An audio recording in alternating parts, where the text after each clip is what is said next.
Welcome to Inspiring Minds, powered by the Edison Awards, showcasing the leading innovators from across the globe.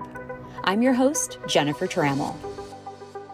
On the podcast today, the dark web.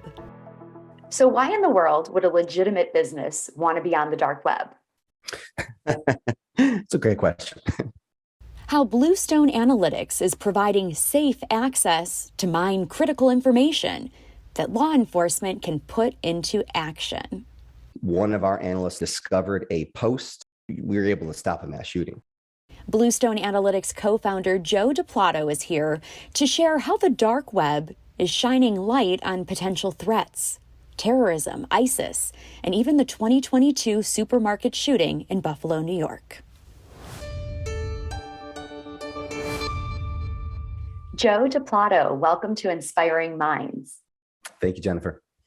So good to have you here today, and congratulations to you and the team on your Gold Edison Award. Yeah, thank you. It's amazing. We have a really great opportunity to talk about Bluestone Analytics today, and a topic that I think a lot of people have heard of, but probably don't understand on a very deep level, and that's the dark web. So I'm hoping you can give us an overview of the dark web for our listeners who may not have a very deep knowledge of it. Absolutely.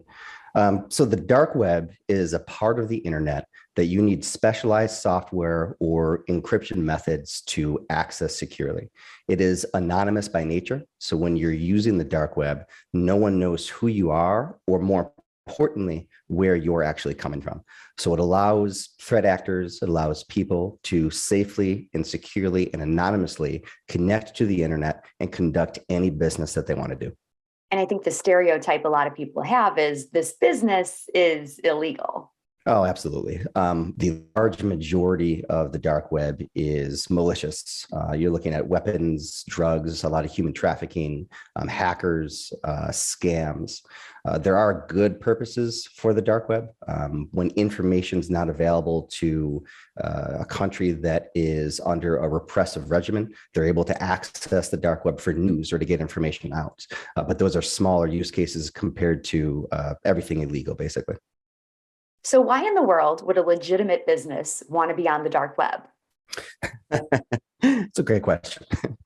Well, there's two reasons. So the first is to truly understand the environment and act as a large sensor so that we are aware and know what is going on in the environment itself. So without that visibility, without knowing what's there, we have zero ability to detect or predict anything that could potentially be harmful or malicious to us, to our computer systems, or to basically our society. The second thing is having access and getting access into the dark web allows us to build that expertise so that we can better help organizations operate within this environment. So we're really talking about threat assessment. This is a way to cultivate the information that's on the dark web and understand potential threats. Absolutely. And that's one of the biggest things that we saw when we got into this type of threat assessments. Not many organizations were leveraging dark web data like we were. Most places that we came across were looking at the dark web purely from a cybersecurity standpoint. What are hackers doing? What forums are hackers on? What malware are they using, et cetera? They weren't taking a more broad approach, a more holistic approach and saying, hey, what's everyone talking about on the dark web? And what are those specific threats that we can then make actionable? Give us a little background on Bluestone Analytics and the evolution of what you've done. Yeah, absolutely. So we started off as a cybersecurity services company. And Dark Blue, the genesis of Dark Blue was incident response. We had a theory that if we were able to go into an organization once they've been hacked and then show them through the dark web and through other threat intel feeds who had hacked them, this would be empowering for them. It would allow them to calm down and then start rebuilding their systems. What we discovered with that is nobody cared. They wanted us to fix their systems, right? And they didn't care who did us. They basically asked us two questions. Can I sue them? Well, no, because we either don't know who they are or they're overseas. And then can I physically go after them? Well, again, illegal. So probably not. So we started taking a step away, and that's what got us thinking about the data in a different way. We're like, all right, what else is out there? We started pulling back and peeling back those layers and discovered that there was a wealth of information on the dark web that was exclusive of cybersecurity. So again, human trafficking, weapons, threats against the United States, threats against other countries, terrorists were on the dark web, with both ISIS, white nationalists, et cetera. So we started collecting that information to see what insights we could derive from them. And then that's where we started getting our traction. We actually found truly unique data that, from what we could gather, none of the customers that we were working with had access to. So we discovered that this was a large visibility gap for most of the, nearly all of the analysts that we were partnered with and working for. And your customers tend to be law enforcement agencies.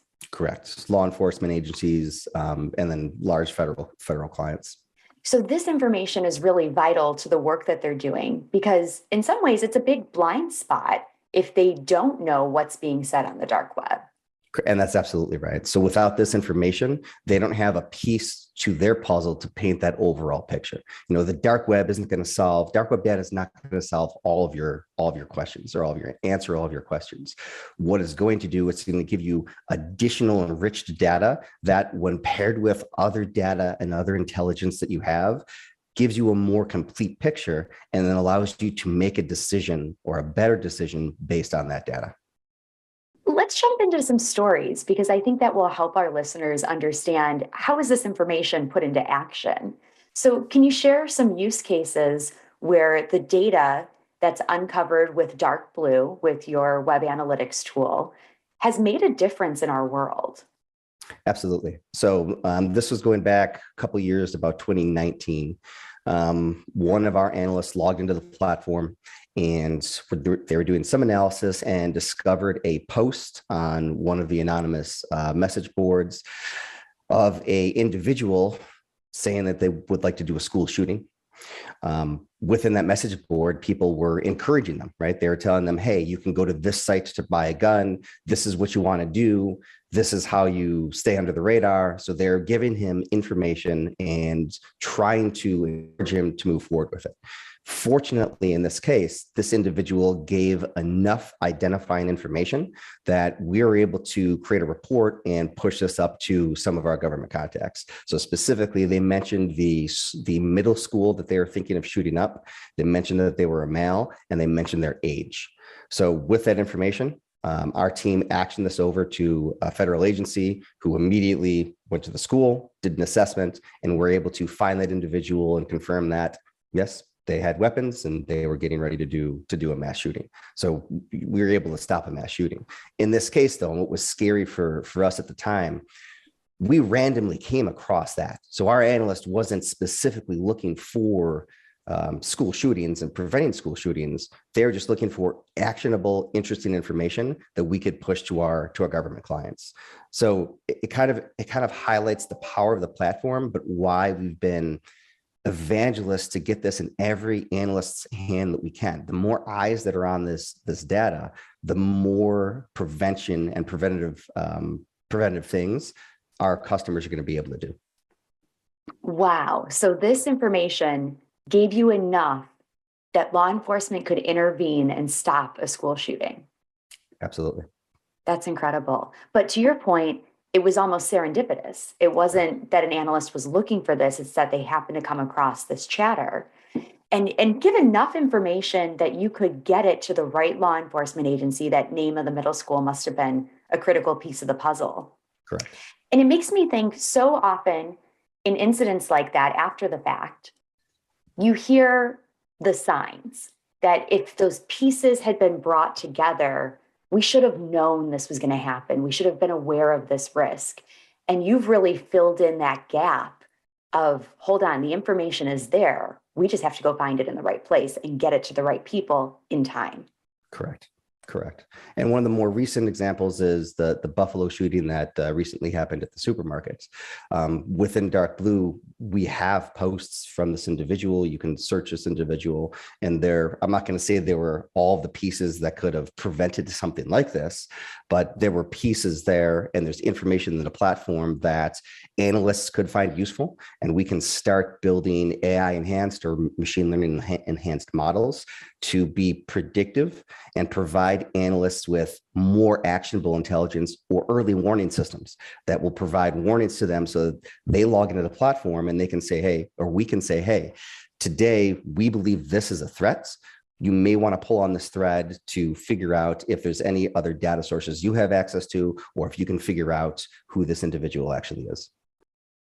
It's a little trail of breadcrumbs. And if we take action in time, we can prevent some really significant things from happening. Absolutely. I want to talk a little bit about innovation. Innovation is at the heart of the Edison Awards, and a product like Dark Blue doesn't come about without significant innovation from you and your team.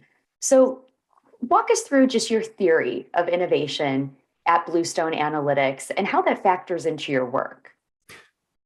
We take agile development and simply being agility as basically the cornerstone of our development methodology and our philosophy. So we have to be able to move quickly because the information that we have access to is not going to be valuable information for long. So with that in mind, when we started developing Dark Blue and making it more for the analysts, by the analyst, we kind of use that mantra. We wanted to, number one, include them in the process, but find the best features and the best data that we could to make their job easier, to reduce their pain points. So when we started looking at Dark Blue, we basically asked ourselves two questions. Every time a feature came up or a customer requested a feature, we asked ourselves, number one, is this applicable to every single one of our clients? So are they going to be able to use it? And would future clients find this feature beneficial? And then number two, is this going to solve a near-term issue for a specific customer? And if it hit both of those two items, we said, yes, we're going to develop we're going to use a couple sprints to develop this feature and then publish it off as fast as we can. And what we discovered by doing that, it empowers the analyst, it empowers the user because they're looking at the platform, they're happy with it as is. They send us a question or they send us a feature request. And instead of saying, yeah, we can get to that in a year, 2 weeks down the line, they log into the platform and that feature's there for them. And that's just very empowering to them. It makes their job easier. They can find information a lot quicker. But from our perspective, from a product development standpoint, we know for a fact that that feature is going to make all analysts' lives easier. And then we can start pushing that out to every single user of the platform. That makes good sense. And from a business standpoint, it makes you even more valuable to your customers because you're really partners in that development. Correct. We were a bootstrap company, so we never took any outside investment, which meant that the decisions that we had to make were from the business perspective, life or death decisions. If we couldn't drive revenue, it meant that I would have to start laying my tech team off, and we never wanted to get to that point. So I would say that's the third item that kind of went into that decision-making process is the analyst going to find it useful? Is it going to be or going to provide actionable information to them immediately? Can we use it across all the analysts, right? And then is this going to close a deal? Are we going to be able to get our foot in the door at another client so that could potentially lead to a future sale? Makes good sense, especially in those early days. You have to make sure that the cash flow is there, the revenue is there, so you can keep going to help more clients going forward. Yeah, absolutely. Let's talk a little bit about challenges. There's speed bumps in any project, especially something like this where you're really developing it for the first time. What are challenges you and the team have faced along the way? We faced every possible challenge I think that there could possibly have been. Funding issues, technical issues. First on the contracting side. So we were awarded some contracts, and this was back in 2017, 2018 during the Trump administration. Once we received word that we won the contract, we started hiring. Unfortunately, that money was then appropriated for something else. So it was taken away from the contract that it was awarded to, or the government agency was awarded to, and appropriated for a different purpose. But by the time that happened, right, this was like a week away from us actually starting. And we'd hired about 6 or 7 people on at that point. So we had to start scrambling and trying to figure out, these individuals, these 6 or 7 people just quit their jobs, trusted us, and came over to our company. How do we ensure that they either land with another job, get their job back, or ideally, maybe we could wait this out. Let's see what other revenue, what other items, what other things we can do to drive revenue to keep these individuals with their jobs. And that's what we did. So, I say that as a challenge.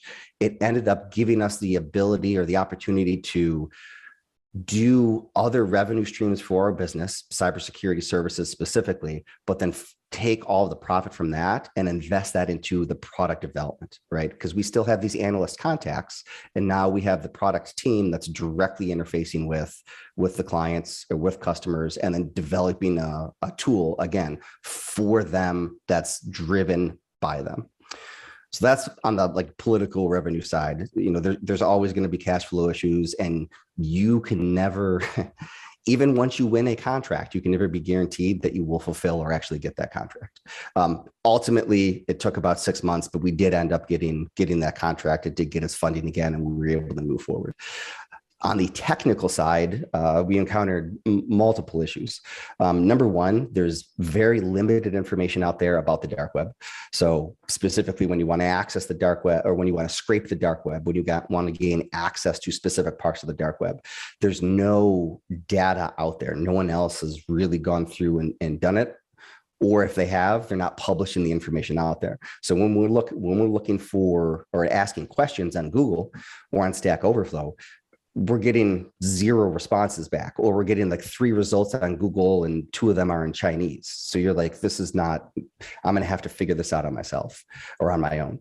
That was a big challenge, but then that is what truly allowed us to innovate, right? We built something called a CAPTCHA solver, which can take a CAPTCHA, the little images and the buttons, and it can solve about 90% of the CAPTCHAs that are there through machine learning means. So we would have never gotten there. We would have never gotten to that point had we not been forced to kind of innovate in that sense.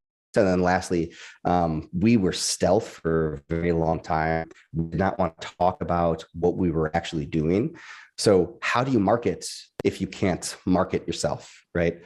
We didn't have our marketing manager. We didn't have a large social media presence. If you go back to our website from a couple of years ago, we didn't even mention that we did dark web or what we did on the dark web. We may have had just the word dark web at some point, but it was more associated with that cyber use case. So we had to figure out, we have this unique product. It has actionable information. We know it's a visibility gap.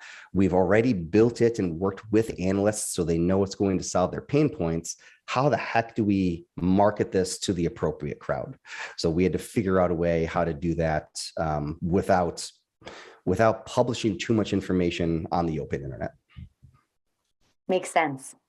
Let's talk a little bit about the fear factor. And I guess when I say that, I mean the fear of the unknown. So you have to get a lot of people lined up to sign off on a project like this, to award a contract. And that includes not only the law enforcement agencies, but maybe legislators or local decision makers. How do you get people comfortable with the fact that we are going to dive into the dark web? Yeah, that's a great question. So there's multiple ways that we do that. The first and the most important is education. So we have intro to the dark web courses that we can provide to both analysts as well as decision makers and legislators, so they become familiar with what the dark web is, and kind of once they're more knowledgeable, they become more comfortable with with the actual dark web. But a lot of people just assume that by connecting to the dark web, all of a sudden you're going to be infected with malware, have all these viruses, have all this illegal content on your systems. And that's not the case at all. You have to, as a user, do something in addition to connecting to the dark web, right? So think back to like the early 2000s when Napster and what was the other one? The file sharing programs were out there. When you're on the dark web, there's still viruses. I think like LimeWire. Does that sound familiar? Yes. LimeWire, good old days.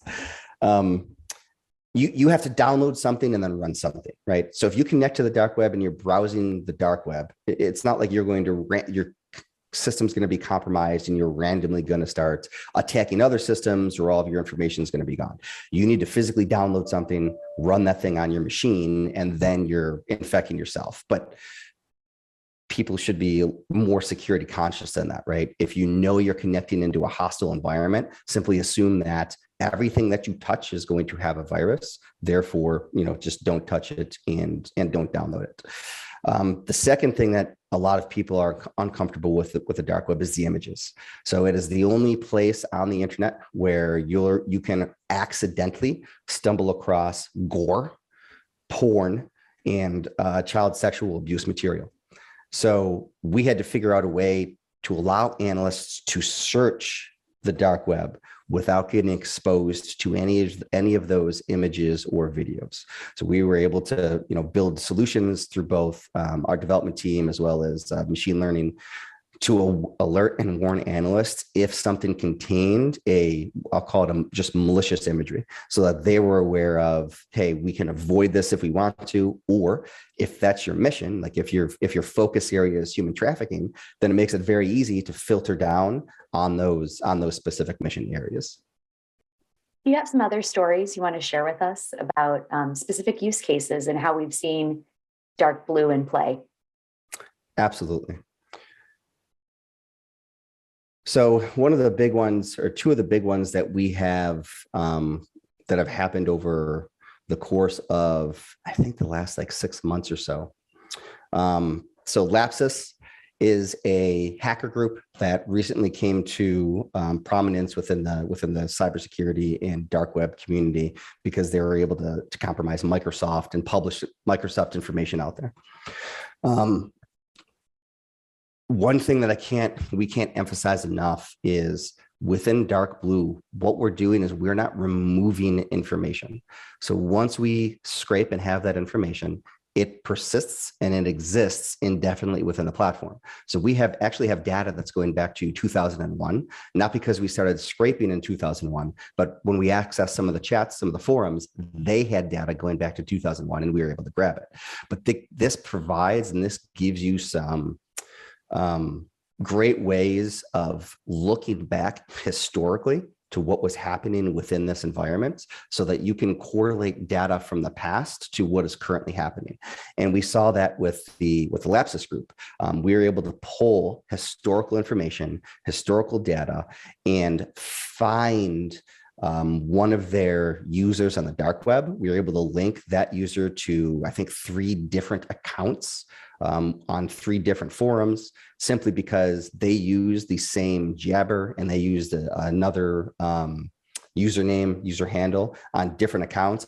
And we were able to attach all of them together. Those posts are gone, right? Those profiles don't exist anymore. So without all that historical information, that analysis would be completely gone, and our government, our law enforcement officers would not have access to that information. Again, that visibility gap would be there for them. They wouldn't know that this hacker actually had 2 other identities and was running on multiple different forums. By bringing that all together for them and having that historical information, it allows them to build a better case and ideally de-anonymize that user, because eventually they're going to make a mistake.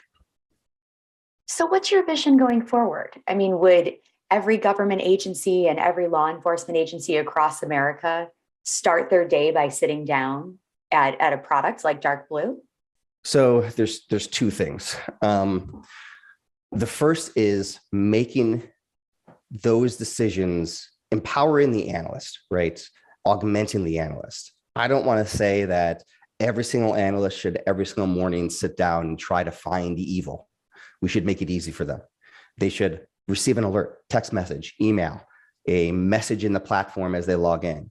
Here's the actionable leads for your mission or for your focus area today or this week, so that they don't actually need to do anything. They don't need to do any searching.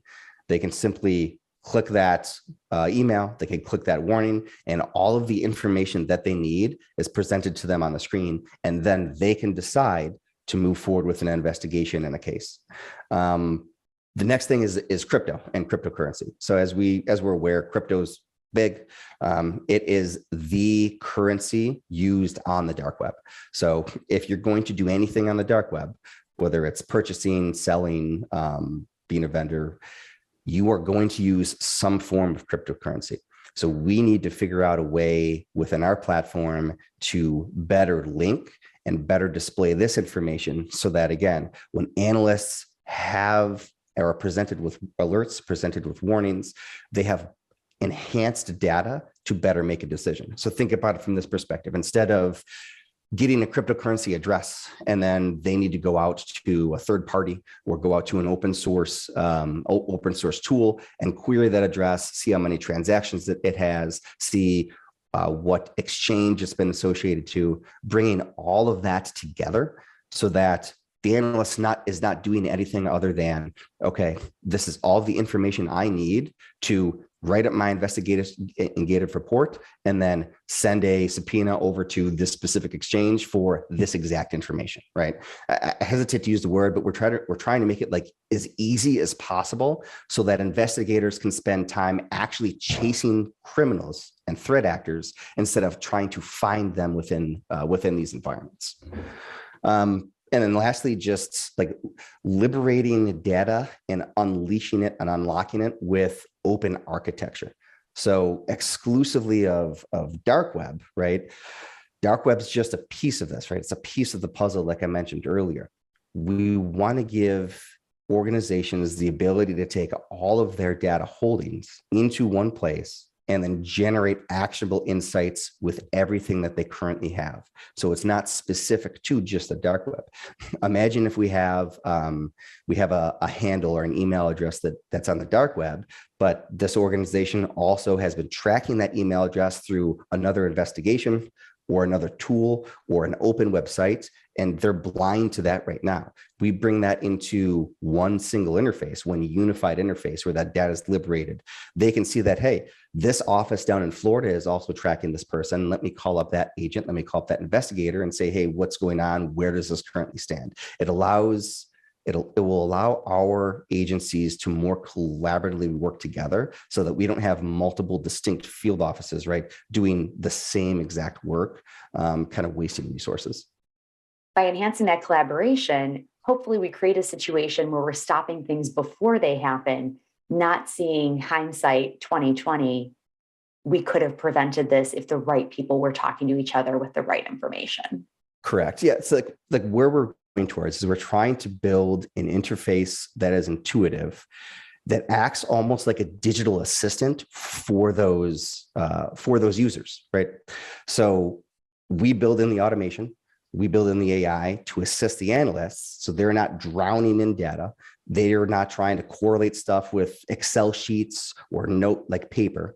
It's basically technology built for the analyst by the analyst, so they can do what they're hired to do instead of wasting time analyzing information. Well, congratulations, and congratulations to you and the team on your Edison Award. Perfect. What does that mean to you, to be recognized with an Edison Award and to reach gold? It's words can't describe how myself and our entire team felt. We were just stunned, really. When you're developing something, when you're building something, right? We didn't set out to, we set out to solve a problem, like a problem that we saw, a pain point that we wanted to solve. We never in a million years thought that we would build something so unique that it would win an Edison Award, number one, or number two, that it would get us gold at the Edison Awards. It's just, it's crazy. It's still surreal, to be honest.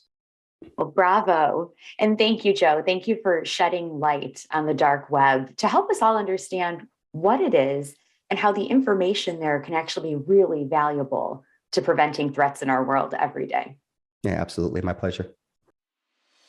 You've been listening to Inspiring Minds, powered by the Edison Awards, showcasing leading innovators from across the globe. I'm Jennifer Trammell. Thank you for tuning in, and we look forward to having you join us for our next conversation with another inspiring innovator.